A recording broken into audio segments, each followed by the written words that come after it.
Shiratal ladzina an'amta 'alaihim ghairil maghdubi 'alaihim waladdallin. Assalamualaikum warahmatullahi wabarakatuh. Waalaikumsalam warahmatullahi wabarakatuh. Bismillah, alhamdulillahilladzi wafaqa man sya'a min ibadihi bi'adai abdul ta'ad wa kisabi akmala syahadat. Asyhadu an la ilaha illallahul mutasibu bi jami'il kamalat wa asyhadu anna sayyidina Muhammadan abduhu wa rasuluhu abdul makhluqat sallallahu alaihi wa alihi wa sallam wa ala alihi wa ashabihi al-anjuminirat salatan wa salaman daimaini madamatul ardu wa samawat. Amma ba'da fa ya ibadallah wa ya umat Rasulullah Muhammad sallallahu alaihi wa alihi wasallam, ittaqullaha haqqa tuqatih wa la tamutunna illa wa antum muslimun. Nawitan urang ngalap berkah kalawan nyebat asmana Gusti Allah. Allah ngagaduhan sifat Rahman anu maparingan nikmat gede di dunia jeung di akhirat. Terus Allah sifatna Allah Ar-Rahim. Tur Allah nu maparingan nikmat kang cilik-cilik ya Allah ing dalam akhirat bloko. Alhamdulillah utawi ciri sepuji kang patang perkara iku lillahi tertentu kadue Allah. Al-afu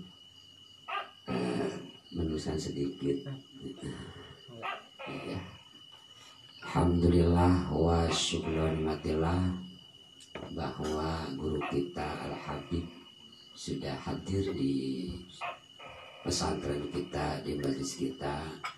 Mungkin jamaah agak terlambat karena turunnya hujan. Itu nanti masih di bawah. Insya Allah kita akan meneruskan kajian tentang Safinatun Najah yang kemarin sambil menunggu jamaah yang masih di jalan, yang dari Tanjung Sari, dari Rancapurut. Terus jadi insya Allah nanti Al-Fakir tidak akan lama, hanya memberikan karena jangan terputusnya ini kita kemarin mulainya doa untuk enggak, ini yang penting ada kewajiban kita saya ini. Kita lanjutkan setelah kita mengenal sejarah para ulama-ulama Allah, kita mengenal sejarah para wali-wali Allah, kita mengenal seluruh orang-orang yang saleh. yang diberikan oleh Rasulullah Muhammad, yang menjadi warisannya Rasulullah Muhammad, dan diwarisi sifat dan akhlaknya serta ilmu-ilmunya Sayyidina Rasulullah Muhammad. Inilah para wali-wali Allah yang masyhur, yang terkenal, yang betul bukan ecek-ecek, dan menjadi Sayyidul Ulama dan menjadi Imamul Haramain, yakni Syekh Nawawi Al-Bantani, yakni Syekh Nawawi, kebanggaan Indonesia. Kita bangga seluruh para santri. Kenapa? Karena para ulama-ulama hampir banyak di Indonesia yang masyhur. Dan kemasyhurannya kemarin diceritakan, karomahnya diceritakan kemarin salah satu itu sedikit aja, sedikit karomahnya itu diceritakan. Kenapa kita menceritakan? Karena Allah menyuruh dalam surat Hud, wa qulun naqsi. Allah itu sudah bercerita tentang Rasul-Rasulnya kepada Sayyidina wa Maulana Muhammad. Allah sudah menceritakan seluruh Rasul. Terus kita bercerita riwayat Rasul sampai manakibnya keluarganya Rasul, manakibnya sahabat, lalu manakib-manakibnya para ulama. Karena apa? Inilah yang menjadi kaidah dan dalil yang tidak bisa dihapus. Kita selalu menakib dulu ini sejarah dan riwayatnya, bagaimana karomahnya itu. Nah, setelah kemarin kita mendengarkan sedikit bahwa kitab Safinah ini taqidatan nafi'ah insyaallah ta'ala ala mukhtasar mulaqawi Safinatun Najah. Inilah taqidatan nafi'atan dan semoga menjadi manfaat. Ini kitab insyaallah tegesna lamun Allah ngersatu ta'ala ari Allah datnu maha luhur, datnu maha agung ala mukhtasori, karena yang kita beringkesan al mulaqabe anu janten dijenengan bisa pinatun aja, kita bisa pinatun aja bi usuluddin ing dalam bi usuluddin dina asal usulna agama, masalah usuluddin waktu kicerang dina kitab fikih li Syekh Al-Alim Al-Fadl Salim bin Samir Al-Hadriyu, tegesna guru urang sadayana Al-Alim Al-Fadl ilallah Syekh Salim putra pamegetna Syekh Samir urang Hadri ikliman naon palajajana Al-Batawiyu urang nagara Batawi naon wafatan tempat wafatna nawarallahu moga-moga nyaangan Allah Gusti Allah tegesna ka Salim, amin ya Allah ya rabbal alamin. Itu dari haku dina pakuburanana maka tutup masalahna janten di dieu pami diulasahkeun kepada Nabi Wakas. Kitab Safinah teh nyaeta tadina didugikeun ka muncul, tetapi urang masadayana salaku santri bi'awanil malikil alam bi'aunillahi ta'ala urang nyuhunkeun ka Allah ta'ala, Allah nu maha ngarajaan, Allah nu maha terang, Allah nu maha gagah. Mudah-mudahan urang sadayana rembetna di ieu tempat, ngariungna di ieu pasantren sing kenging panghampura Allah Subhanahu wa taala. Amin. Teras kenging kaberkahan Allah Subhanahu wa taala. Sarengna urang sing kenging syafaatul uzma Sayyidul wasilah wa sayyidul syafaah Sayyidina wa Maulana Muhammad sallallahu alaihi wasallam, yang menjadi tuannya wasilah, yang menjadi tuannya pertolongan. Teu aya di kembar bisa kitu kunaon urang make hayang ngaji kitab Safinah, sebab fikih tadi usuluddin di mana urang fikih berarti kudu make usul fikih. Lamun fikih unggul disolekan ya urang usul pikir hungkul tenepi tetap kesinambungan tina pi usuluddin tetep dua anak kedadi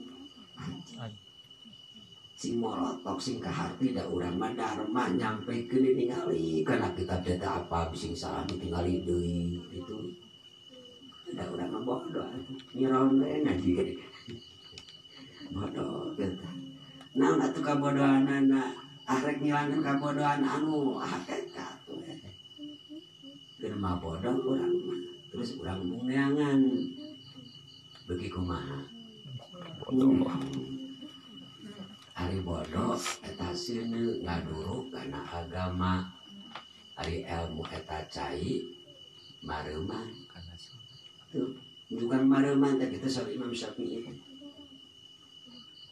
Jadi kenapa kita harus mempunyai ilmu sedikitnya ada pendingin lamun ke emos mis teh mah urangnya pernah emos mis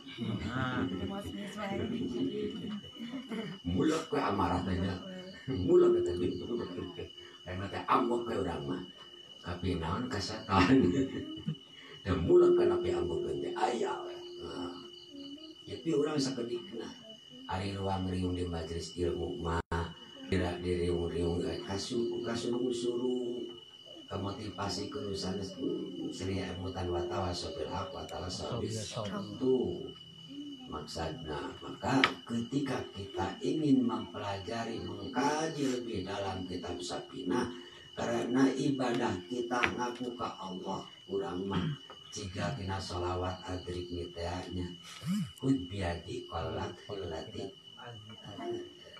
ini umatina kalimat eta hud biadi qolat khilati eta maknanya da urang mah anu gempor urang mah anu naon atuh qolat khilati ya urang teu kekuatan ibadah teh urang mah ibadah orang wodol mun urang mah nya ibadah anu naon tadi ge keur salat ngalamun hutang keur salat ngalamun batur can mayar hayo salatna urang pinuh kunaon gitu tapi urang mah teu Gusti abdi mah ilas tulil bilda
pangaran abdi lastu sanes abdi mah.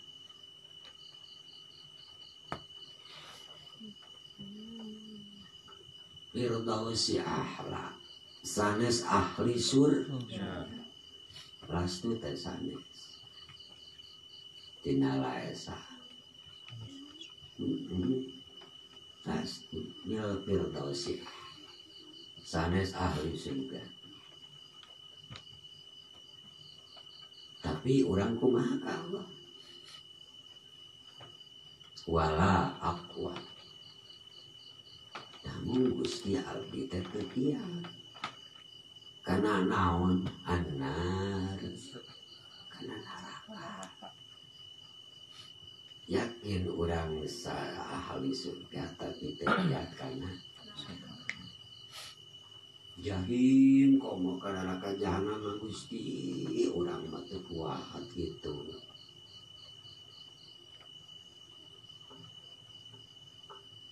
Ta innaka mangka innaka sayatosna anjeun ya Allah. Innaka teh ka jatrobul alam. Gitu ieu na teh. Goparo sayatosna anjeun Allah eta Goparo anu ngahampunan. Jelas dulu Firdaus si wala aku alan narir jahimi ras innaka Goparo Gopiru ba innaka Gopiru dan dunu di Gusti ngahampura we dan di kana pirang-pirang neraka urang tuh urang mah sareret sajilak sarera salengkah oge samutan sakumbak dinu padarakaan. Tah urang ngariung iki urang minta panghampura ka Rabbul Alamin ku sasarengan ku ngariung dina seja nyuparkeun kewajiban ti Allah anu ngalangkungan gamparan yen urang teh wajib aya neangan ilmu. Di antawisna urang nyata ngaji fikih ngarah beres ibadah badaniah. Moal beres ibadah salat urang, moal beres ibadah haji urang, moal beres ibadah puasa urang, moal beres ibadah zakat urang lamun teu ngangge ilmu fikih. Terus moal sampurna eta fikih lamun ku urang teu ngangge usul fikih. Itu cenah jauh dia mereka.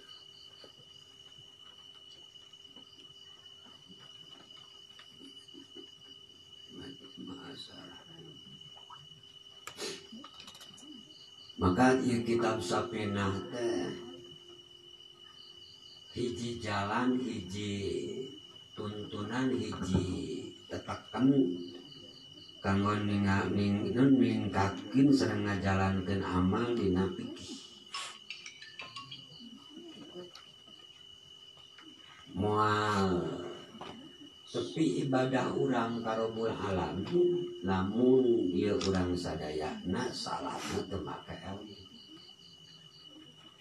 Maka kaidah-kaidah ulama oge bahwa jama nu ibadah wa kuluman bi ghairi ilmin ya malu amaluhu mardudatun latu balu yen nu kudu urang dihaliwangkeun najan urang ilmu sakedik samporet urang mah DS nya nanging teu kituna urang sadayana sing kasampeh sing karai sing kacekel ku ulama-ulama Allah anu dugi ka sayyiduna wa maulana Muhammad sallallahu alaihi wasallam eta nu dihareupeun ku urang.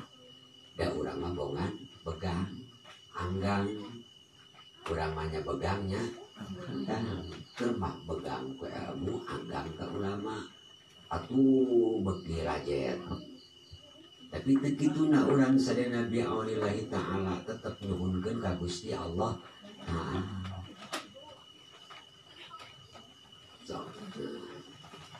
pamegat di payun bisi pacampur getih Apa ide ntar pakai hijab harusnya ntar ini ya kedepannya Mang Imam ini pakai hijab itu kan kayaknya ada ini sudah ada jamaah alhamdulillah itu kan itu kamu kan sebentar beserta kalian tuduhan kamu kan makan nah itu kasihan nolong orang kasihan bisa ibu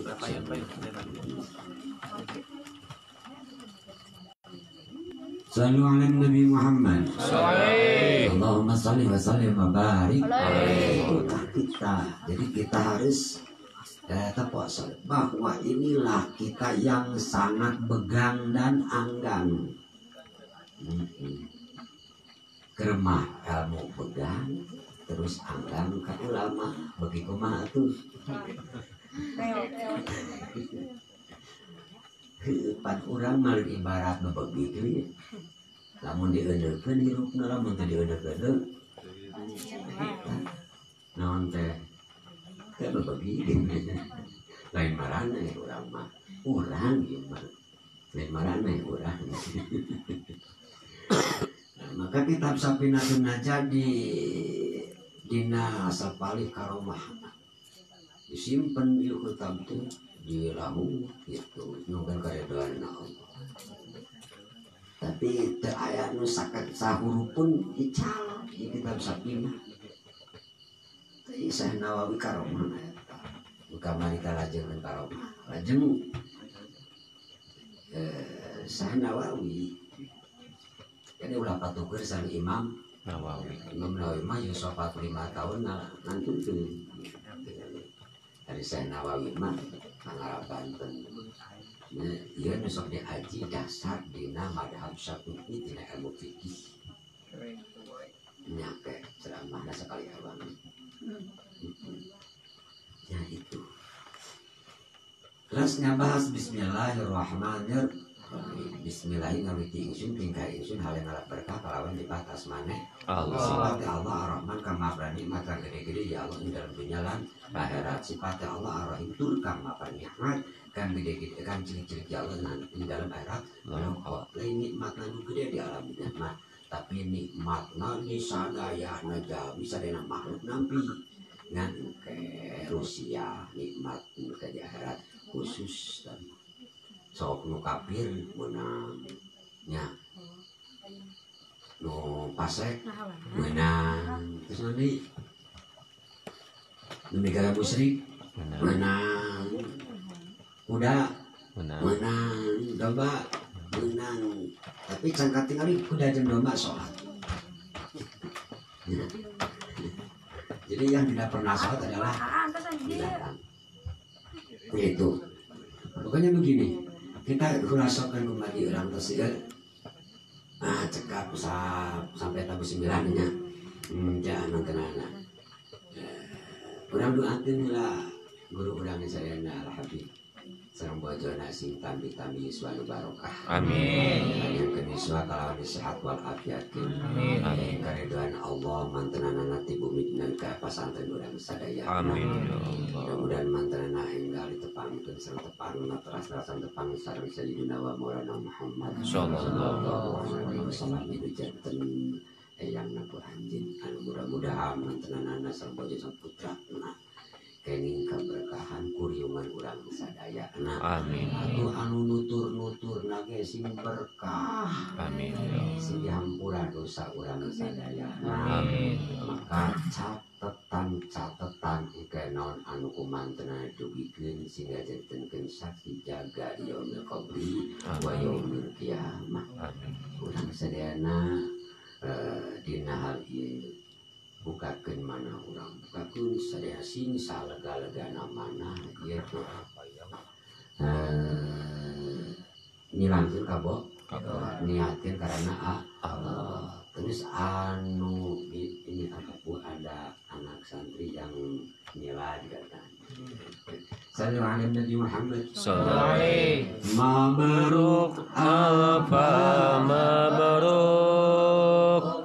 alaika mabruk mabruk apa mabruk ya miladi mabruk mabruk apa mabruk alaika mabruk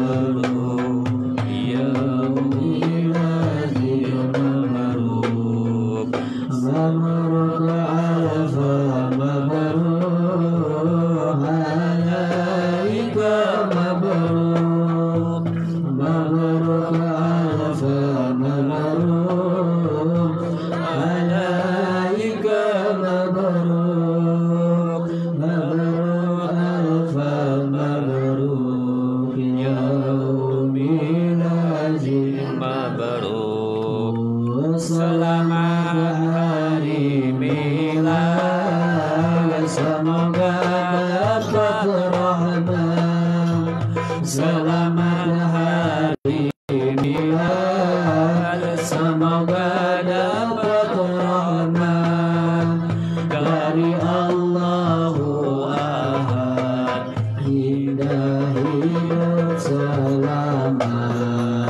mabruk alfa mabruk alaika mabruk mabruk alfa mabruk alaika mabruk mabruk alfa mabruk ya miladi mabruk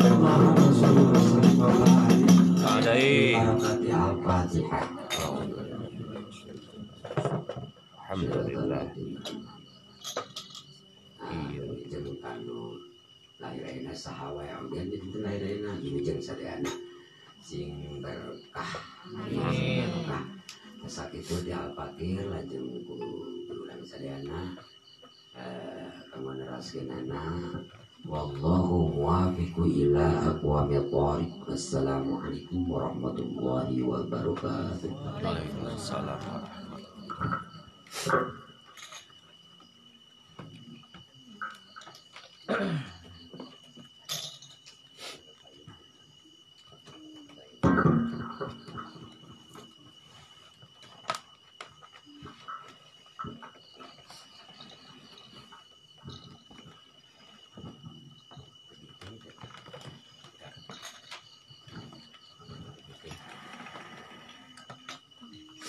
Sallu ala Nabi Muhammad. Sallallahu alaihi Allahumma salli wa sallim wa barik. alaihi.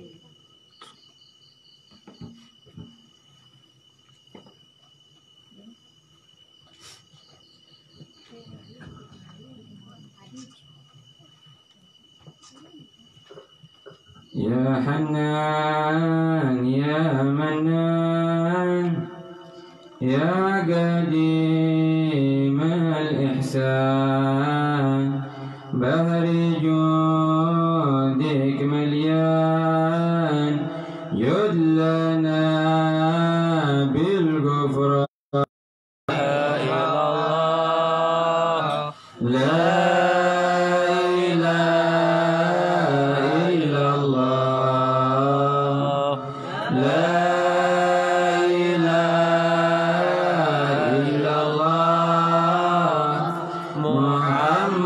Muhammadur Rasulullah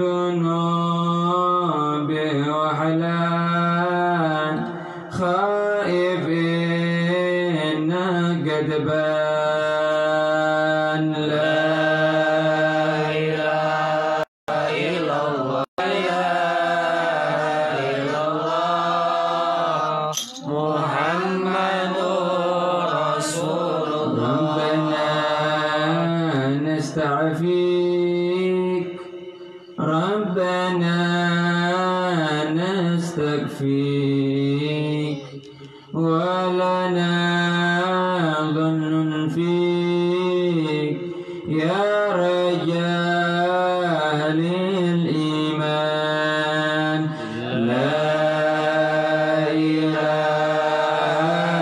إلا الله لا إله إلا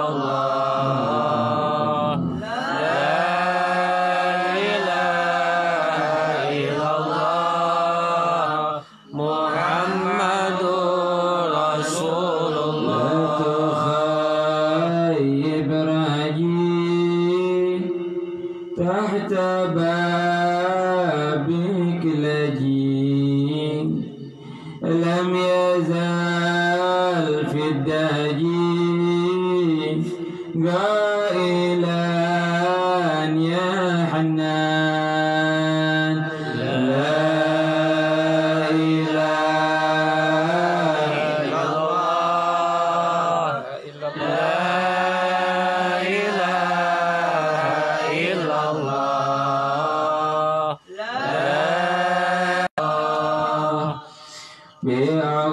بعظيم الأسماء وصفات العظمى والملائك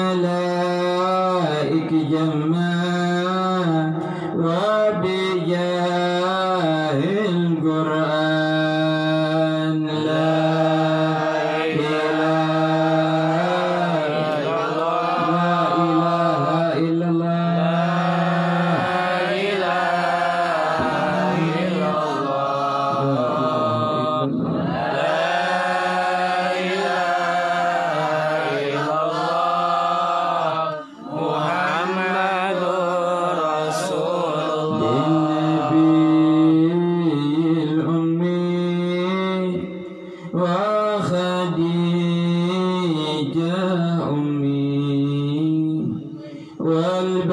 والبتول الختم سيدات النسوان لا إله إلا الله لا إله إلا الله لا إله إلا الله محمد رسول الله جد لنا بالمطلوب والفرج مثل أيوب وبفرحه يعقوب حين زالت الأحزان لا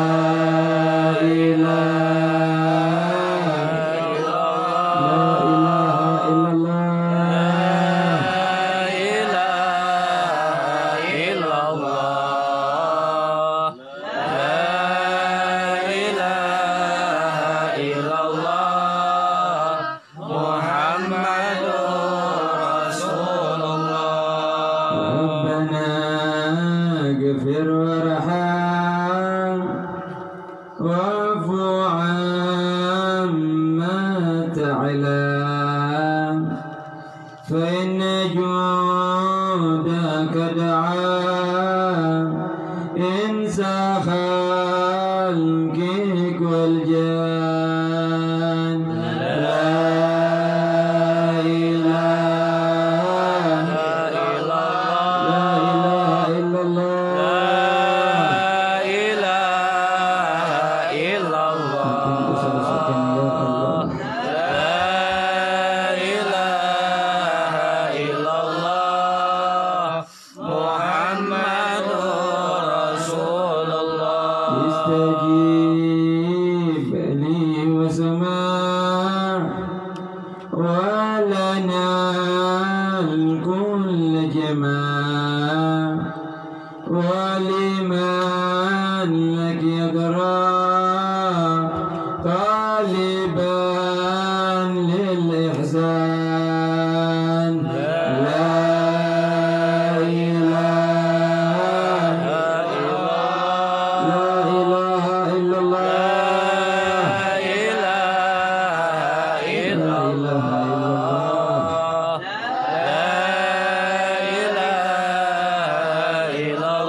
سترا لمن خص بالإسراء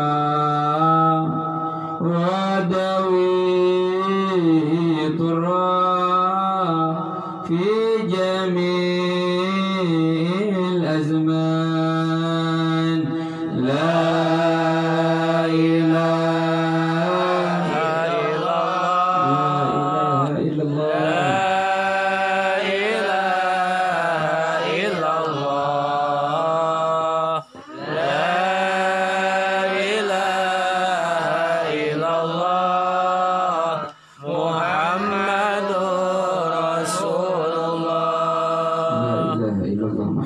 Rasulullah sallallahu alaihi wasallam. Bismillah ma sya Allah. La yasukul khaira illallah. Bismillah ma sya Allah. La yasrifu su'a illallah. Bismillah ma sya Allah. Ma kana min ni'matin fa min Allah. Bismillahi ma sya Allah. La hawla wa la quwwata illa billahil aliyyil azim. Assalamualaikum warahmatullahi ta'ala wabarakatuh. Alhamdulillah, wassalatu wassalamu ala rasulillah Sayyidina Muhammad ibn Abdillah wa ala alihi wa sahbihi wa man walah wa la hawla wa la quwwata illa billah. Subhanaka la ilma lana illa ma 'allamtana innaka antal alimul hakim. Allahumma ya man biyadihi maqalidul umuri kulliha wa ilayhi yurja'ul amru kulluhu ya fatahu ya alim iftah alaina fathan karibah. Allahumma inna na'udhu bika min ilmin la yanfa' wa min amalin la yurfa' wa min qalbin la yakhsha' wa min du'ain la yustajabu lah. Ya Allah, kami berlindung kepada-Mu daripada ilmu yang tidak bermanfaat, daripada amalan ibadah yang tidak Engkau terima ya Allah, dan daripada doa yang tidak diijabah, dan daripada ibadah yang tidak khusyuk ya Allah. Amma ba'd. Yang saya hormati, saya muliakan, dan oleh semuanya dihormati dan dimuliakan oleh kita semuanya, guru kita semua, Ustaz A'am, semoga beliau dipanjangkan umurnya dalam keadaan sehat walafiat, agar beliau senantiasa membimbing kita agar kita tidak terpeleset kepada jalan yang menjerumuskan kita kepada neraka-Nya Allah, agar kita selalu berada di atas kebenaran, agar kita tahu bagaimana tata cara ibadah yang benar, sehingga beliau terus mengajarkan kita untuk memperbaiki diri, mengajarkan ilmu-ilmu yang mana ilmu-ilmu ini bisa menghiasi diri kita, memperindah diri kita dengan akhlakul karimah, akhlak, perangai yang bagus, budi pekerti yang bagus tidak mungkin muncul kecuali dengan adanya ilmu. Semua dilandasi dengan ilmu. Anda ingin berakhlak dengan baik, kita ingin berakhlak dengan mulia, pengen jadi orang saleh, pengen jadi orang yang perangainya bagus, akhlaknya saya, maka jalan satu-satunya yang paling utama adalah ilmu. Oleh karenanya kita doakan beliau panjang umur, sehat afiat, ya, agar senantiasa terus semangat mengajari kita ilmu-ilmu ini. Yang ilmu-ilmu ini bakalan mendekatkan kita kepada Allah, karena dengan ilmu ini kita bakalan bisa ibadah dengan benar, dan dengan ilmu ini juga kita memiliki sifat-sifat yang mulia, sifat-sifat akhlak-akhlak yang bagus, perangai yang bagus, yang mana semuanya perangai ini mengikuti kanjeng Nabi Muhammad sallallahu alaihi wa ala alihi wasallam.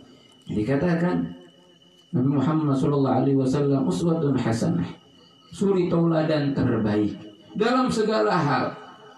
Siapapun yang ingin kebaikan, pengen dirinya memiliki sifat yang baik, pengen berakhlak dengan akhlak yang baik, siapa yang perlu diteladani?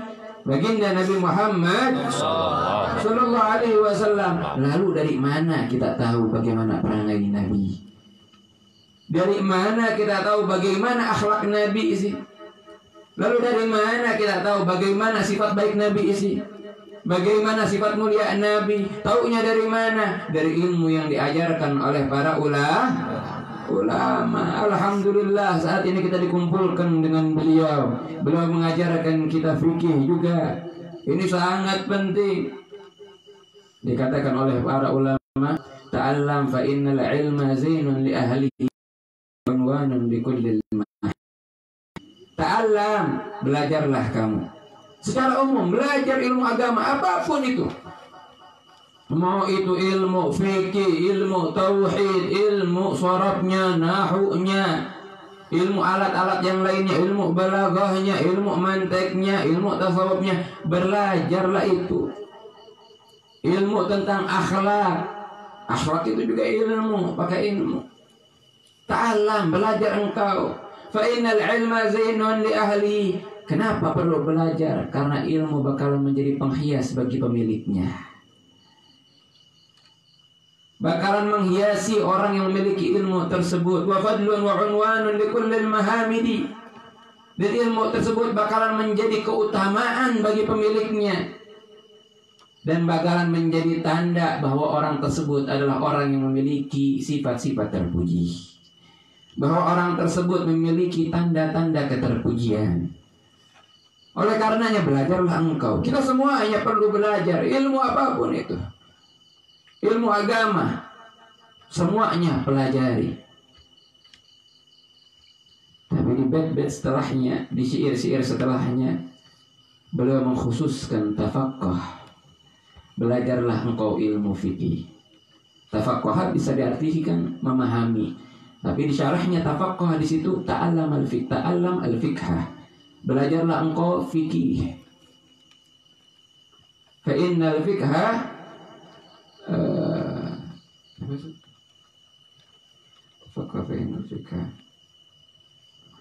tafaqqa fa innal fiqha afdalu qaidi ilal birri wa taqwa wa aqdalu qasidi. Setelah sang penyair memerintahkan kita secara umum untuk belajar ilmu apapun itu, secara umum, ilmu agama apapun itu. Lalu seorang penyair ini di bait yang ketiga, beliau memerintahkan kita untuk belajar fikih. Memerintahkan kita secara khusus. Setelah memerintahkan kita secara umum untuk belajar ilmu apapun itu, ilmu agama apapun itu, beliau memerintahkan kita secara khusus untuk mempelajari ilmu fikih. Kenapa? Tafaqquh fa innal fiqha afdalu qaidi. Karena ilmu fikih itu sebaik-baiknya penuntun bagi kita. Penuntun kepada apa? Ilal birri wa taqwa, kepada kebaikan dan kepada ketakwaan. Wa a'dalu qasidi, dan yang bakalan paling bijak dalam menuntun kita kepada tujuan. Kalau sesuatu disebutkan secara khusus setelah penyebutan secara umum, berarti ada keistimewaan dalam yang khusus tersebut. Tadi diperintahkan secara umum, ta'allam, ilmu agama apapun itu, pelajarilah. Setelahnya sang penyair menyuruh untuk belajar fikih. Padahal fikih ini termasuk daripada ilmu tadi itu yang dijelaskan, belajarlah engkau. Termasuk di dalamnya ilmu fikih. Lalu ditegaskan lagi, dikhususkan oleh beliau ilmu fikih. Berarti ada sebuah keistimewaan dalam ilmu fikih. Yang mana tidak dimiliki ilmu-ilmu yang lainnya. Keistimewaan apa itu?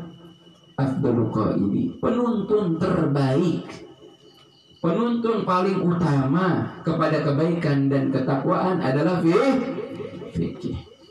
Alhamdulillah kita di majelis ini. Ya, saya mah bagian yang motivasinya aja lah. Kitab ini dulu nih, kitab Fawaidul Mukhtarah, motivasi biar tersulut semangatnya untuk menuntut ilmu. Agar apa? Agar pengen nih, apa namanya itu, ngaji fikih. Saya sampai sekarang di majelis-majelis belum buka ngaji fikih, karena belum banyak ketertarikan dalam fikih ini. Ngaji nawai masih malas, kamu diajarkan fikih deh. Nah gitu. Insya Allah, moga-moga Allah takdirkan kita memiliki majelis. Insya Allah dalam majelis tersebut seminggu kita adakan rutinan 2 kali. Pertemuan satunya fikih, pertemuan keduanya tasawuf gitu. Alhamdulillah kita di majelis ini diajari fikih. Hampir di kebanyakan majelis-majelis tidak diajari fikih. Padahal itu sangat-sangat penting sekali fikih itu. Saya sampaikan dari awal di bab ini, fadlul ilmi, keutamaan ilmu. Bahkan awal-awal pertama saya ngisi rutinan di sini, pentingnya kita menuntut ilmu sudah disampaikan. Kenapa kita penting untuk menuntut ilmu? Karena kita hidup di dunia ini diperintahkan amanah dari Allah Subhanahu wa taala untuk beribadah kepadanya. Dan kita harus berusaha sebisa mungkin bagaimana ibadah ini diterima oleh Allah Subhanahu wa taala. Innallaha thayyibun la yaqbalu illa thayyiban. Allah Subhanahu wa taala zat yang begitu baik, tidak menerima kecuali yang bagus-bagus, tidak menerima kecuali yang baik-baik. Allah zat yang maha baik, tidak menerima kecuali yang baik. Begitupun ibadah. Kita diamanahi, diperintahkan oleh Allah Subhanahu wa taala. Hidup di muka bumi ini untuk beribadah dan berusaha sebisa mungkin, sekuat mungkin untuk ibadah ini diterima oleh Allah Subhanahu wa taala. Lalu pertanyaannya, bagaimana caranya ibadah kita biar diterima oleh Allah Subhanahu wa taala? Jangan-jangan sampai saat ini ternyata kita beribadah, ibadah kita tidak diterima oleh Allah Subhanahu wa taala, satu pun tidak ada yang diterima. Apa sebab ibadah kita tidak diterima? Pertama, ibadahnya tidak benar. Dan yang kedua, bisa jadi ibadahnya benar tapi tidak baik. Tidak bagus ibadahnya. Ibadah yang benar itu seperti apa? Cara beribadah dengan yang benar itu ini. Kita dituntun oleh ilmu fikih. Diajari, dijelaskan dalam ilmu fikih bagaimana cara ibadah yang benar itu. Cara ibadah yang benar itu harus sesuai dengan syaratnya, harus memenuhi rukunnya, harus melaksanakan rukunnya, memenuhi syarat-syarat. Lalu dari mana kita mengetahui syarat-syarat ibadah, rukun-rukun ibadah? Termasuk contohnya misalkan sholat, syarat sahana sholat naon. Di mana dipelajarinya? Di ilmu fikih. Rukun-rukunnya di mana diajarinya? Di ilmu fikih. Oleh karena itu ditekankan secara khusus oleh sang penyair tadi, tafaqah, pelajarilah fikih. Tanpa fikih kita tidak bakalan sampai kepada kebaikan maupun ketakwaan. Hanya belajar ilmu akhlak mau nyampe ke Allah Subhanahu wa taala. Saya akhlakna saya. Tapi tidak belajar akhlak, tidak belajar fikih, mual benar ibadahnya. Sekarang kita bertanya-tanya, seberapa jauh pemahaman kita terhadap fikih? Fikih itu terbagi-bagi menjadi 4. Ada fikih ibadah, fikih muamalah, fikih cara berdagang dan yang lain-lainnya seperti itu. Fikih pernikahan, fikih jinayah, tentang denda-denda dan yang lainnya. Ya kan? Nah, sekarang pertanyaannya tentang fikih sholat saja. Fikih sholat yang sehari-hari kita melakukan sholat. Sejauh mana kita memahami fikih sholat? Sejauh mana? Nah, sejauh itu juga benarnya kualitas daripada ibadah sholat kita. Tambah sedikit pemahaman kita terhadap fikih sholat, maka tambah sedikit pula benarnya sholat kita. Tambah sedikit. Pengen gantian berarti ini.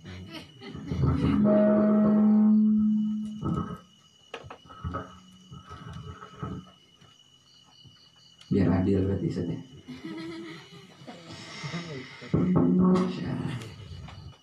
Seberapa jauh kita memahami fikih dalam sebuah ibadah? Contohnya saja fikih sholat. Maka sejauh itu juga benarnya ibadah kita. Kemungkinan benarnya ibadah kita. Sedikit kita memahami fikih dalam sholat, maka kemungkinan besar, ya, kemungkinan kecil benarnya sholat kita. Sangat kecil kemungkinannya sholat kita benar. Tapi yang memahami secara mendalam tentang fikih sholat, maka besar kemungkinan sholatnya benar. Karena nggak mungkin benar kalau tanpa fikih. Diajarkan tata cara sholat yang benar, syarat nak naon, rukun nak naon, apa aja yang membatalkan. Di mana tahunya? Di ilmu fikih. Nah, kita sekarang tanyakan kepada diri kita, sejauh mana kita memahami fikih suatu ibadah. Masya Allah, pengen gantian lagi.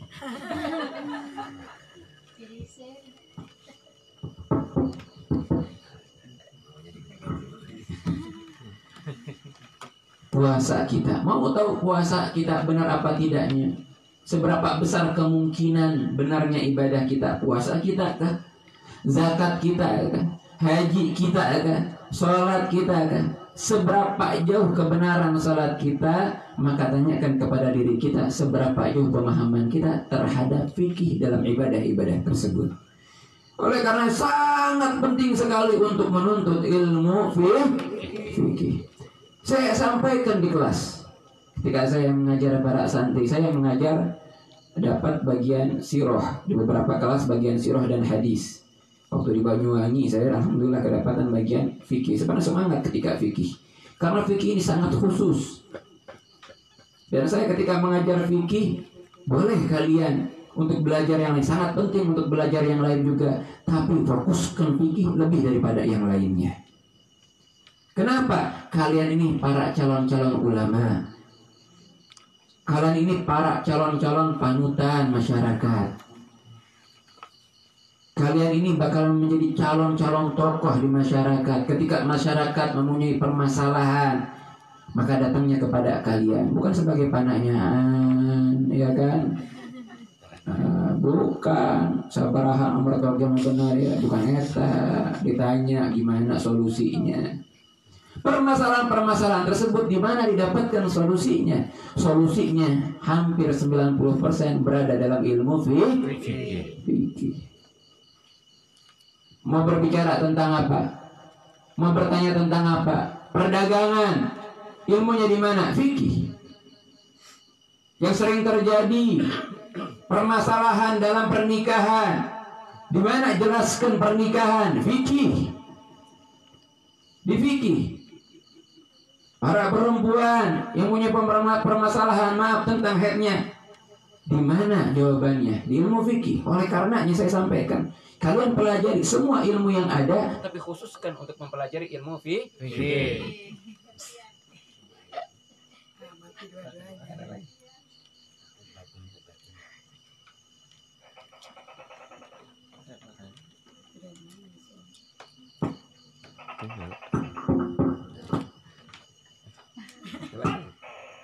Saklarna apa gitu? Saklarna sih. Baru ngecas gitu. Ini pentingnya habis.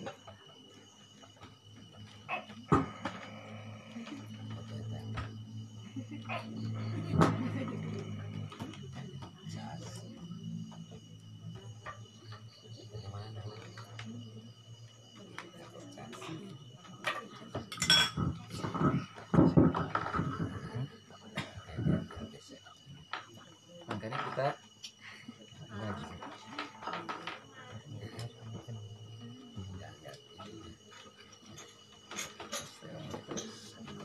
Oleh karenanya kita penting untuk mempelajari ilmu fikih. Penting.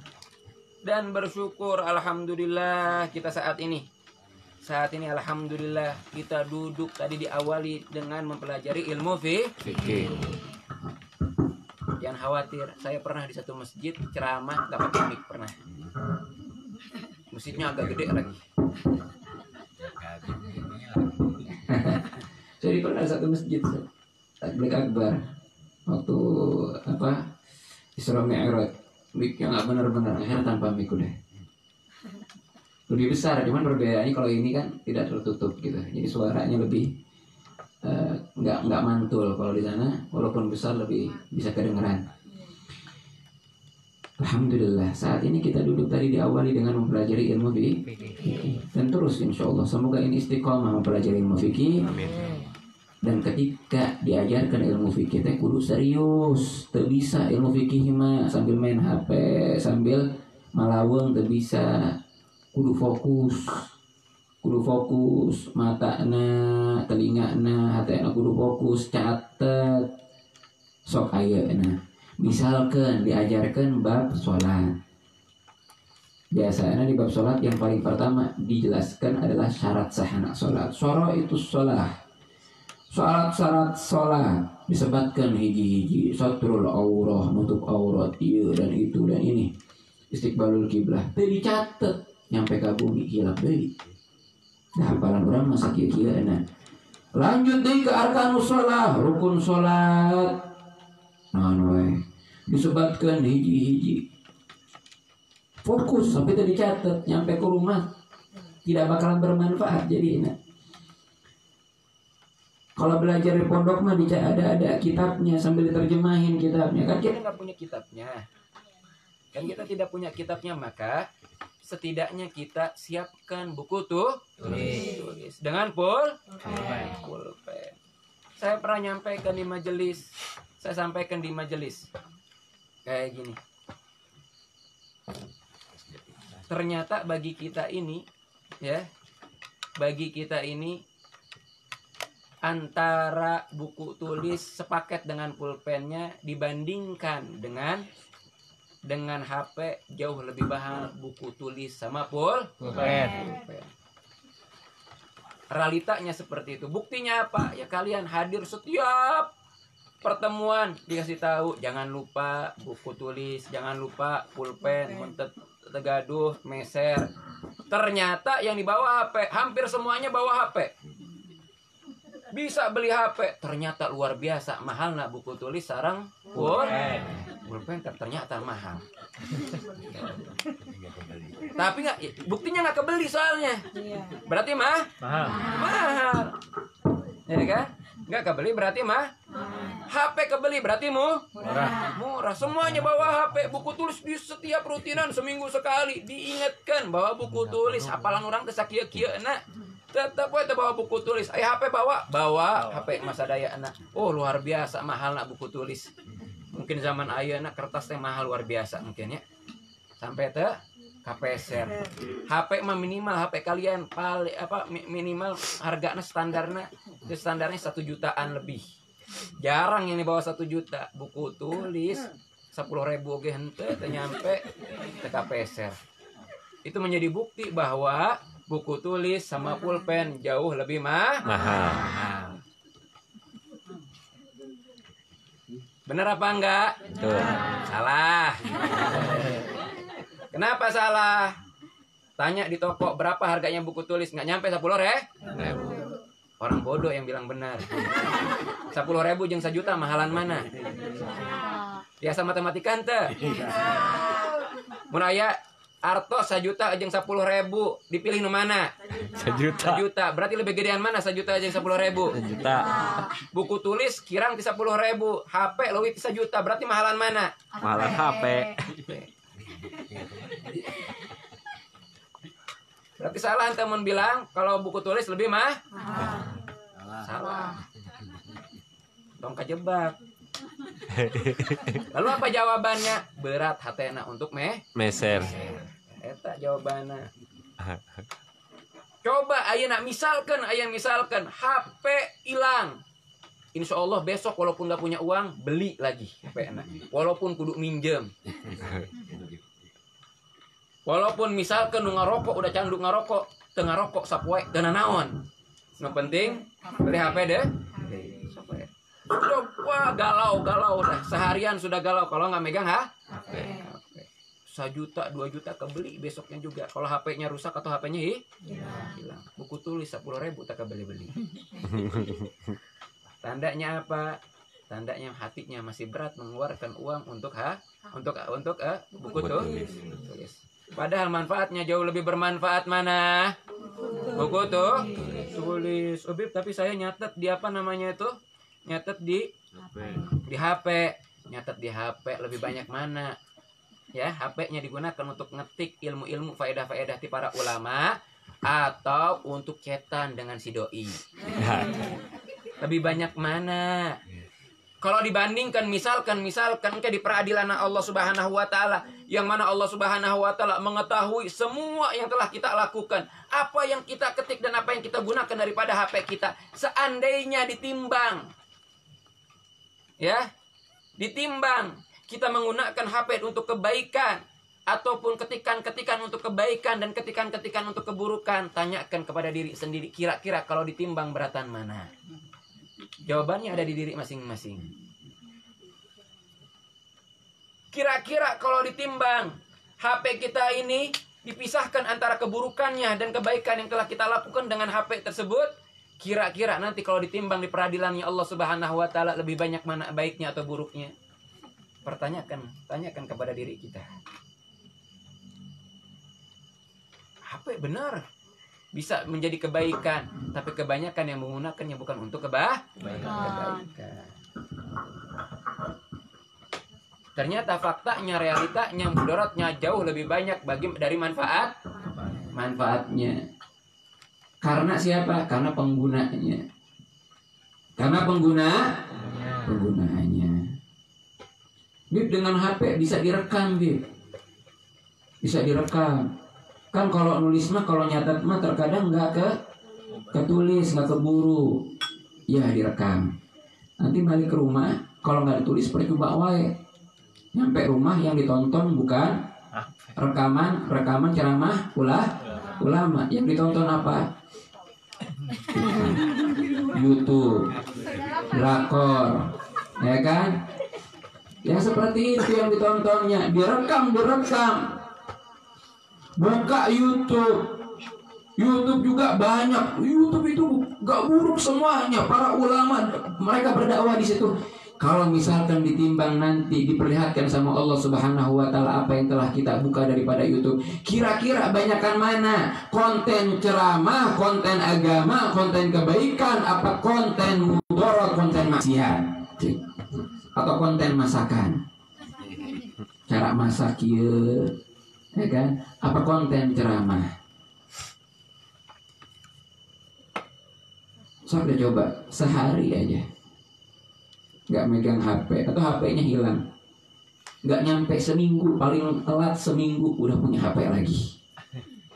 Walaupun tagado artos, tapi sudah berbulan-bulan, 1, 2, 3, 4, 5 bulan, bahkan lebih, ternyata buku tulis dan pulpen tidak kembali. Ya Allah, berat bisa mengeluarkan artos untuk buku tulis. Padahal apa yang kita catat bakalan menjadi saksi kelak nanti di akhirat. Bukan hanya bermanfaat untuk diamalkan saja, tapi setiap goretan yang kita tulis dalam kertas tersebut, maka goretan-goretan tersebut, huruf-huruf tersebut bakalan menjadi saksi yang bakalan meringankan kita nanti kelak di akhirat. Hadirin. Kalau seandainya sekarang dikatakan kertas juga bisa menjadi mudarat, kertas juga bisa menjadi mudarat. Saya kasih kertas, buku sama pulpen. Kira-kira orang yang gunakan kertas lebih banyak menggunakan untuk kebaikan apa keburukan? Setidaknya kalau tidak kebaikan nggak nyampe kepada kemaksiatan. Zaman baheula mah ya pacaran teh kirim-kiriman zaman ayeuna mah era kirim-kiriman surat teh mulai zaman kitu deui ayeuna mah. Ya kan? Ayeuna mah kirim video TikTok. Zamanna eta ayeuna mah kirim video TikTok dikirim. Lain cetan deui ayeuna mah kirim video Leuwih-leuwih ayeuna mah. Gitu kan? Di buku tulis minimal apa? Paling nama curhat di buku tulis. Temudorotnya temanfaat. Tapi di HP kalau tidak melakukan manfaat kebanyakan terjerumus kepada sesuatu yang mudorot, kepada kemaksiatan. Kalau buku kalau tidak menulis yang manfaat, melesetnya kepada sesuatu yang tidak manfaat, ya tidak mudorot, curhat. Itu pun perempuan, lelaki mana ada curhat di buku, ya kan? Perempuan kebanyakan curhat. Kalau dikasih bukunya bisa diisi dengan tulisan istighfar, dengan tulisan sholawat yang dikatakan oleh para ulama, atau mungkin itu sebuah hadis saya lupa, dikatakan siapa yang menulis sebuah sholawat dalam buku tulis, maka selama sholawat tersebut, ya tulisan tersebut belum hilang, maka bakalan mendapatkan ampunan dari Allah Subhanahu wa ta'ala selama tulisannya tidak hilang. Selama tulisannya tidak rusak, tulisan sholawatnya tidak rusak, maka selama itu juga bakalan mendapatkan ampunan dari Allah Subhanahu wa ta'ala. Luar biasa kan seperti itu. Manfaatnya luar biasa. Ya kan? Nah itu pertanyaan, kenapa berat untuk beli buku tuh? Padahal nyampe 10.000. Itu perlu dipertanyakan. Kenapa kalau ngechat mengetik banyak huruf, ribuan huruf tecangkel, ayo nulis mah asa cangkel rupa regel leher tanya. Padahal main HP sebenarnya jauh bikin begel leher. Nah, itu pertanyakan kepada diri kita. Tanyakan kepada hati kita. Hati kita ini lebih condong ke mana? Kepada tujuan yang baik apa kepada tujuan yang tidak baik?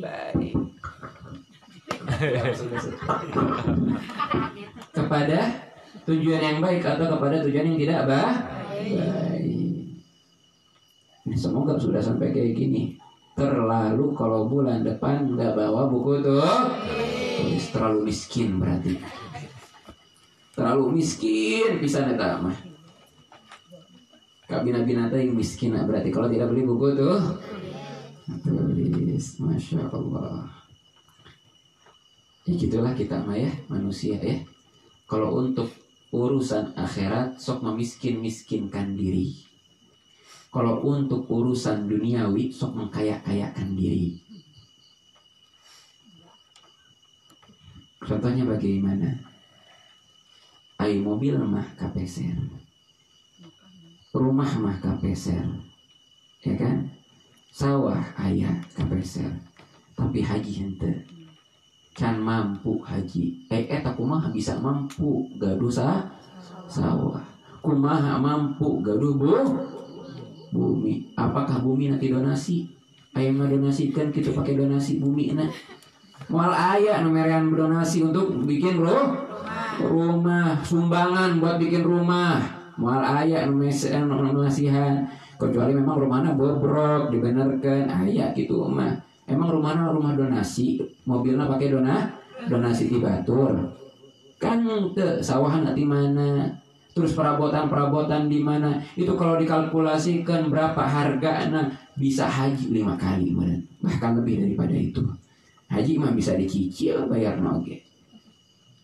Ya kan?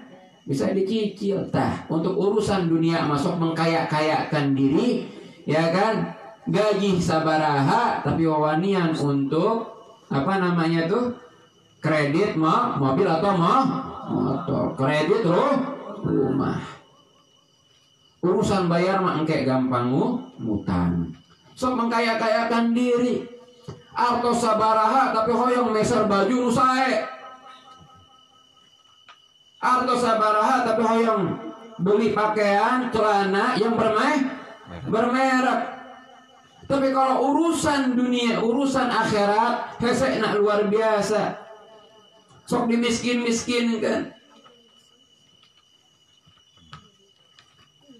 Ya kan? Nah itu pertanyakan kepada diri kita. Tanyakan kepada hati kita terlebih condong kepada ibadah atau selain ibadah. Tanyakan seperti itu. Hati kita terlebih condong kepada ibadah atau selain ibadah hadirin. Tanyakan. Itu realita kebanyakan yang kita lihat tidak seperti itu. Untuk urusan ibadah suka mengatakan saya belum mampu. Tapi kalau urusan untuk duniawi tidak ada kata tidak mampu. Selalu ada mampu dan selalu ada cara untuk bisa menggapainya.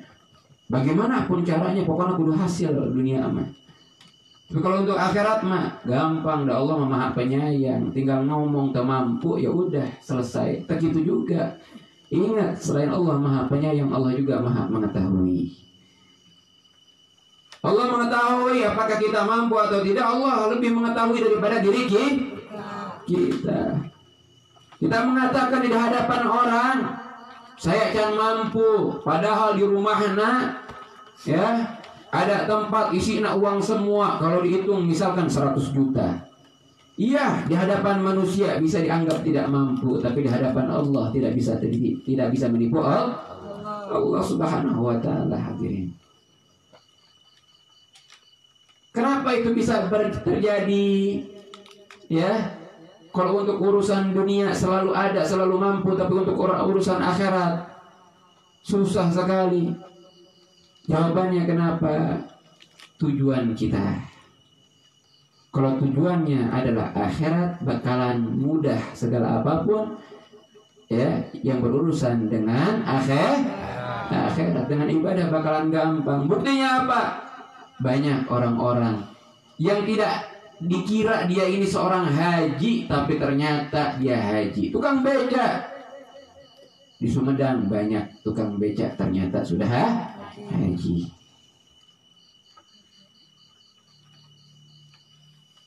Jualannya biasa, keuntungannya sedikit tapi mampu untuk haji.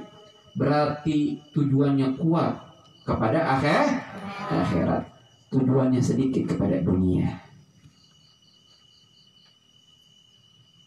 Hati-hati hadirin seperti ini. Kalau sampai kita meninggal sedangkan hati kita lebih penuh kepada dunia, maka kita bakal menjadi orang yang sengsara nanti di akhirat. Perbaiki hati kita sebelum kita meninggal dengan cara mengisi hati kita. Hilangkan sedikit demi sedikit kecintaan terhadap dunia dan isi dengan kecintaan terhadap akhirat. Karena ini yang bakalan menyelamatkan kita kelak nanti di akhirat. Semoga kita Allah Subhanahu wa taala insyaallah Allah Subhanahu wa taala memenuhi hati kita dengan iman. Allah Subhanahu wa taala memenuhi hati kita dengan Islam, dan semoga Allah Subhanahu wa taala memenuhi hati kita dengan cinta kepadanya dan cinta kepada Nabi Muhammad sallallahu alaihi wasallam, dan Allah penuhi hati kita dengan urusan-urusan ibadah dan akhirat. Amin ya rabbal alamin. Ya gitulah kita ini ya. Kebanyakan lebih condong kepada hatinya, kepada dunia. Zuhud, orang yang tidak cinta dunia. Zuhud itu tidak cinta dunia, bukan tidak memiliki dunia. Sehingga kita tidak bisa memvonis seseorang, menghukumi seseorang ini nih orang zuhud. Orang ini enggak zuhud dari kekayaan yang dia milih. Tidak bisa. Tidak bisa kita menilai orang itu zuhud, orang ini tidak zuhud dari harta ataupun kekayaan yang dia milih. Tambah sedikit berarti tambah zuhud. Tambah kaya berarti tambah jauh daripada zuhud. Zuhud itu hadirin bukan tidak memiliki harta. Zuhud itu tidak cinta dunia. Zuhud itu ketika seseorang meletakkan dunia di tangannya, bukan di hatinya. Dan ada bukti besar seseorang itu zuhud atau tidak, ada buktinya, ada tandanya. Dan itu bukan untuk dinilai oleh orang lain tanda ini, tapi bisa diketahui oleh diri sendiri. Karena urusannya dengan hati. Ada tandanya seseorang itu zuhud. Kalau pengen tahu kita ini termasuk hamba yang zuhud apa tidak sih? Termasuk hamba yang zuhud apa tidak sih? Karena dikatakan oleh para ulama, ada mereka kaya, tapi mereka termasuk orang yang sangat zuhud. Banyak para ulama-ulama terdahulu, mereka dikaya luar biasa, tapi mereka menjadi contoh daripada kezuhudan. Contoh bagaimana sosok yang tidak cinta dunia. Salah satu contohnya Sayyid Muhammad bin Ali al-Maliki yang baru meninggal tahun 2004-an kemarin. Sayyid Muhammad bin Ali al-Maliki itu gurunya guru Al-Fakir, gurunya guru saya. Beliau ini ahli hadis, ulama, dan terkenal kezuhudannya. Terkenal cintanya terhadap Allah dan cintanya terhadap Nabi Muhammad Sallallahu Alaihi Wasallam. Dan beliau juga terkenal kayaknya. Orang Indonesia kalau haji ya hampir semuanya mampir ke rumahnya Sayyid Muhammad al-Maliki karena rumahnya di Mekah. Dan itu siapapun yang datang ke rumahnya pulang pasti dapat uang. Kalau nggak dapat uang, dapat kitab karangannya. Kalau nggak setidaknya uang. Kayaknya luar biasa, tapi zuhudnya luar biasa. Pernah suatu ketika beliau itu datang ke Indonesia. Beliau menghadiri sebuah undangan. Tahu-tahu mungkin orang yang undang ini dia kurang paham tata cara menghormati ulama. Ya, belum paham. Akhirnya karena dia mungkin nggak paham, kita husnudzon nggak paham. Dia ini menempatkan Sayyid Muhammad al-Maliki untuk menginap di tempat yang sangat-sangat tidak layak. Jangankan bagi seorang ulama, bagi orang biasa aja nggak layak. Ya bisa jadi karena dia nggak paham atau dia tidak mampu. Tapi kalau orang sudah ngundang orang luar negeri pastinya kaya. Tapi ditempatkan di tempat yang nggak layak, yang nggak sesuai dengan hartanya dia gitu, nggak sesuai dengan harta yang mengundang. Sayyid Muhammad al-Maliki ketika tahu ditempatkan di tempat itu, langsung beliau suruh muridnya cari hotel termahal, terbagus, terbaik, termewah. Dicari, dapat hotel paling termewah dan termahal di Jakarta ketika itu. Jakarta apa Jawa Timur katanya? Wallah alam, pokoknya di Indonesia. Kejadiannya di Indonesia. Akhirnya beliau nginap di situ. Orang-orang kaget. Sayyid Muhammad al-Maliki ini orang nggak zuhud ya, sukanya di tempat-tempat yang tapi yang mengetahui bagaimana kezuhudannya orang yang dekat dengan beliau, murid-murid beliau. Beliau sewa itu apa? Hotel mewah. Pastinya hotel mewah memiliki fasilitas-fasilitas yang bagus, kasurnya yang bagus, nggak kayak kasur di rumah kita, ya kan? Kalau kita loncat di kasur kita ambruk. Kalau di kasur hotel kita loncat mantul lagi. Kalau kita di kasur rumah kita ambruk kasurnya, ya kan? Kayu-kayunya pada pecah-pecah, pada patah-patah. Ini kasur mewah. Beliau masuk ke hotel tersebut, suruh muridnya beli kasur kayak yang murah. Kasur yang biasa buat di bawah itu. Bukan kasur yang empuk, bukan. Kasur yang empuk, yang tipis. Beliau suruh muridnya, muridnya buat apain kasur? Kan sudah cukup ada kasur nih di hotel ini. Ternyata setelah dibeli, beliau enggak tidur di kasur tersebut, beliau tidurnya di kasur yang sudah dibeli tersebut. Di kasur yang murah harganya, yang biasanya dipakai sama orang-orang enggak punya. Kaget muridnya. Beliau ini sahibul kasyaf, orang yang bisa mengetahui batinnya seseorang.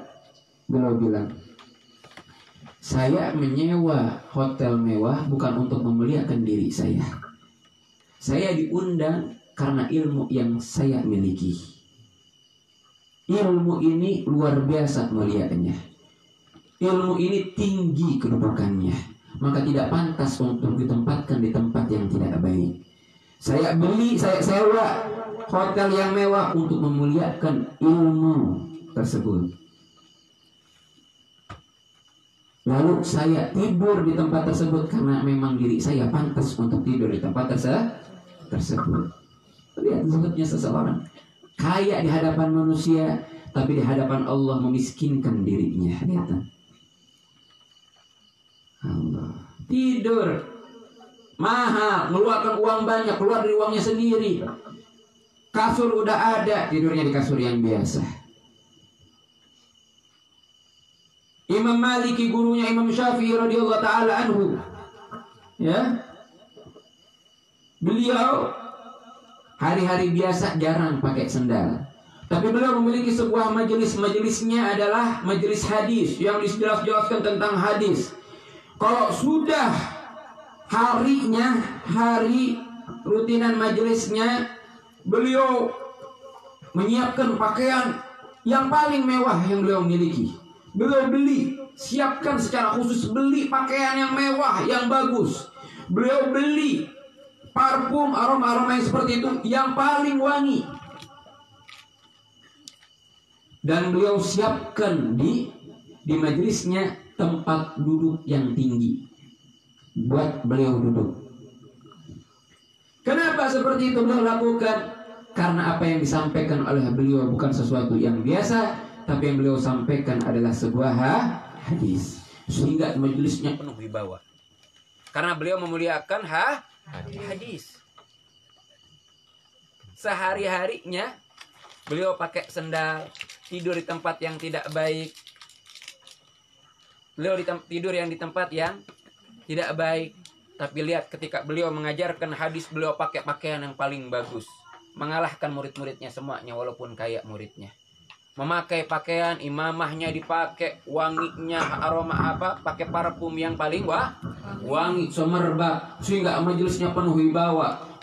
Tidak ada satupun yang berani berbicara dalam majelisnya, saking wibawanya. Dan beliau siapkan tempat duduk yang tinggi. Kenapa? Demi memuliakan hadis tersebut.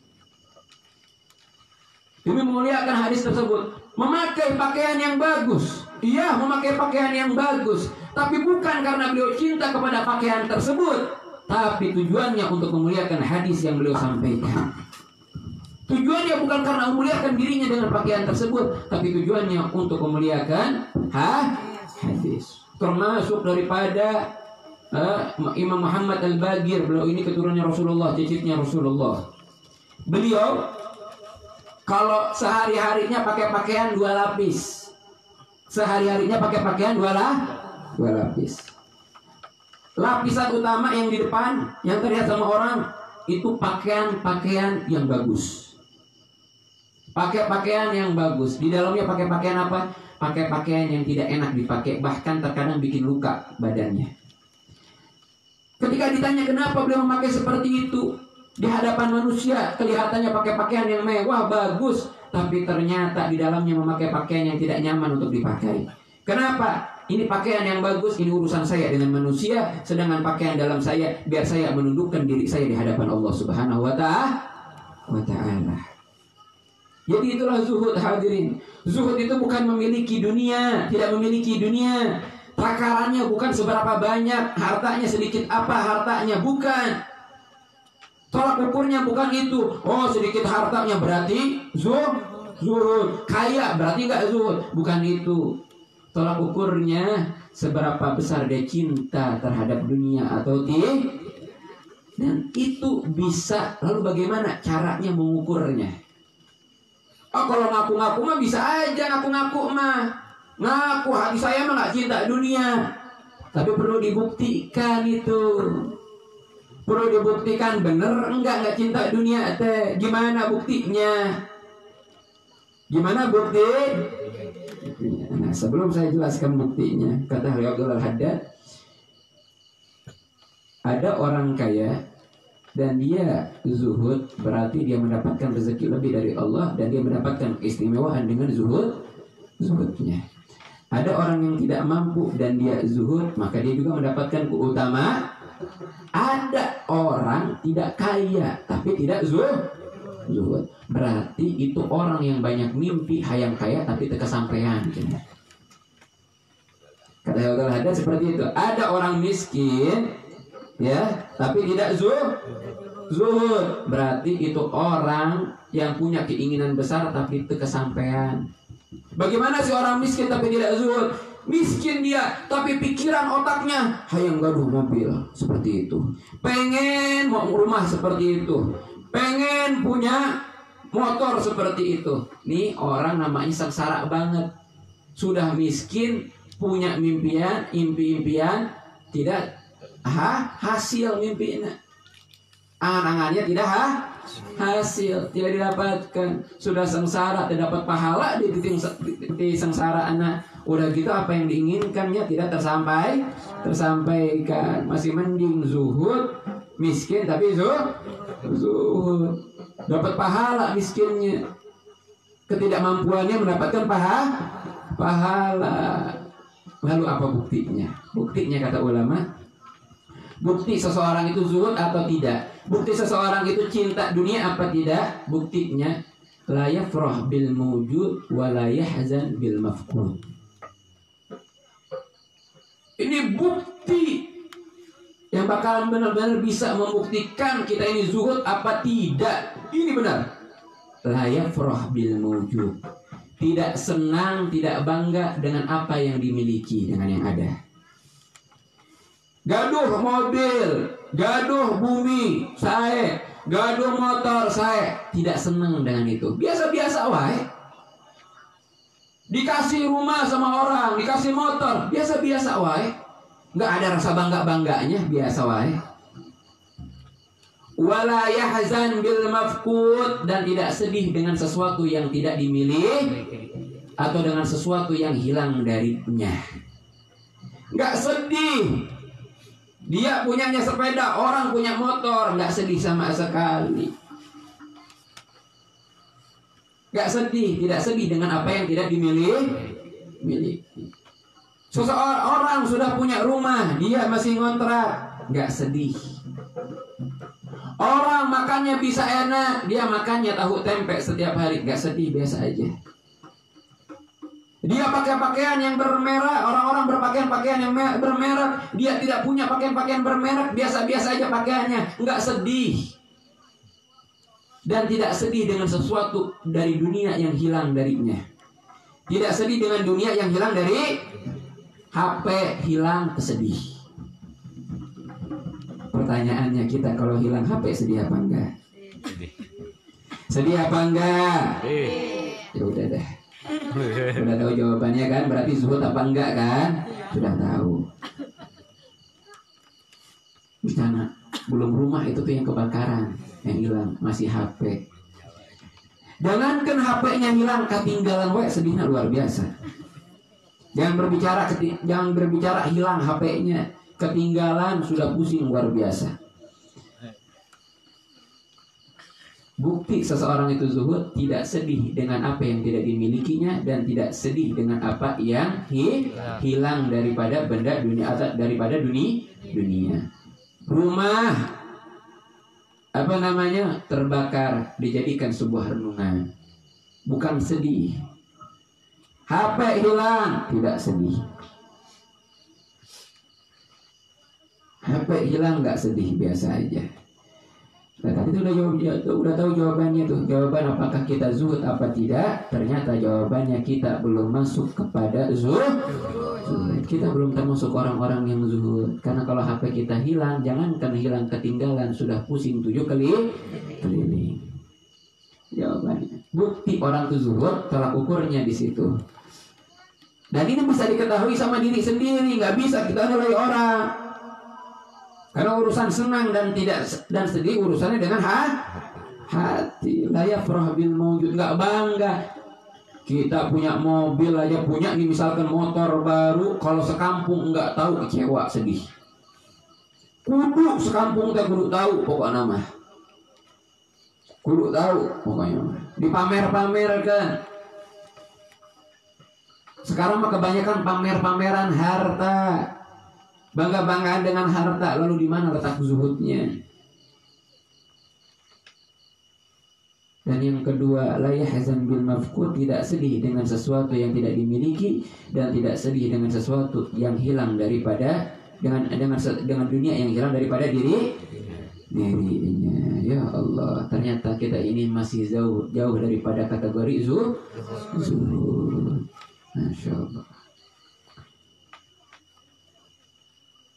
Abu Al-Habib Ali Zainal Abidin bin Hasan Bahaun, guru saya, pemimpin pondok Darul Gawai Dakwah. Saya diceritakan langsung sama orang yang mendampingi beliau sehari-harinya. Ketika itu waktu sholat sudah masuk. Beliau wudhu di kamar mandi dan beliau membawa HP-nya.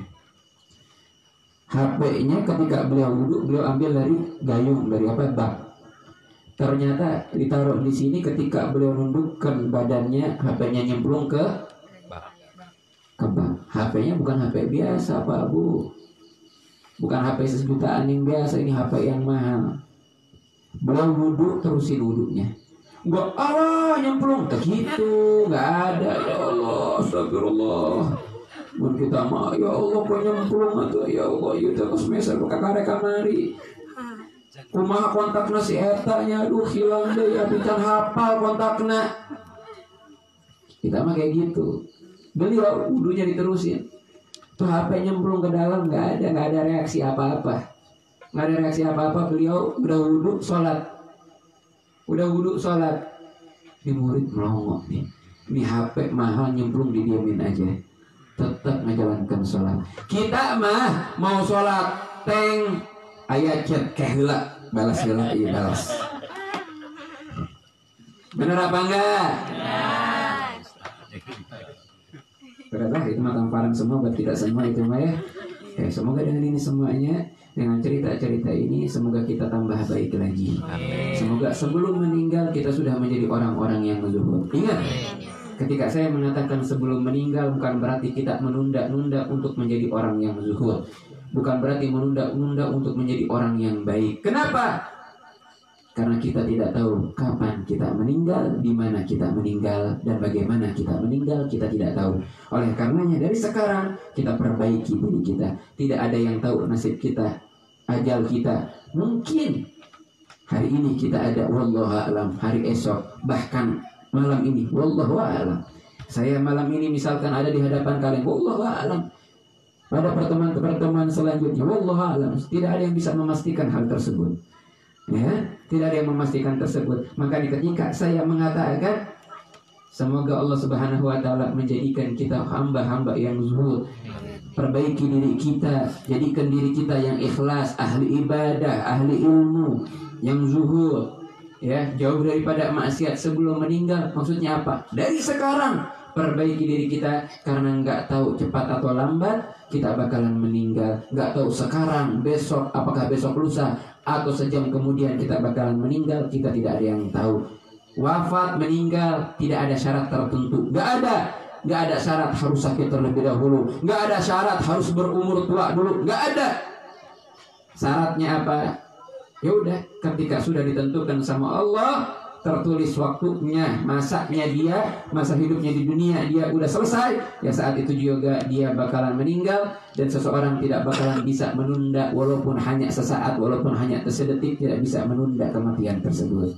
Oleh karenanya ketika saya mengatakan perbaiki diri, jadikan ahli zuhud, jadikan ahli yang ibadah, jadikan diri kita orang yang ahli ilmu, jadikan diri kita orang yang bersih daripada dosa, jadikan diri kita orang yang banyak membekali diri dengan pahala-pahala sebelum meninggal. Maksudnya apa? Buru-buru beramal, buru-buru perbaiki, karena nggak tahu kita ini kapan wafat. Bisa jadi 1 jam setelah ini kita wafat. Wallahu a'lam. Allah lebih mengetahui daripada diri kita. Ya, bukan berarti untuk menunda. Jangan berarti yang muda merasa, oh saya berarti tenang aja, orang nanti diperbaikinya, pokoknya mas sebelum meninggal kudu baik dulu. Nggak tahu, ya, nggak tahu. Banyak nggak di jalanan yang meninggal yang muda-muda nih? Banyak sekarang pada tahu, ya kan? Ini orang-orang jalanan tahu kan? Banyak yang meninggal muda-muda, banyak yang meninggal muda-muda sekarang. Ketabrak mobil, tabrakan motor, ya kan? Bahkan tanpa sakit pun berada di atas kasurnya, nggak ada apa, nggak ada angin, nggak ada apa, tahu-tahu meninggal secara mendadak. Banyak seperti itu. Nah, semoga kita bisa memperbaiki diri kita sebelum ajal kita menjemput, dan semoga Allah Subhanahu wa taala memberikan pertolongan dan bantuan kepada kita untuk memperbaiki diri kita sebelum ajal kita datang, sebelum kematian menjemput kita. Amin ya rabbal alamin. Ini yang bisa saya sampaikan. Billahi taufiq wal hidayah. Wassalamualaikum warahmatullahi taala wabarakatuh. Alhamdulillah wa salamatillah jazakumul jazilan. Mudah-mudahan bangsa ini enak kabarkan Allah. Wallahu muwaffiq ila aqwamit thoriq. Wassalamualaikum warahmatullahi wabarakatuh.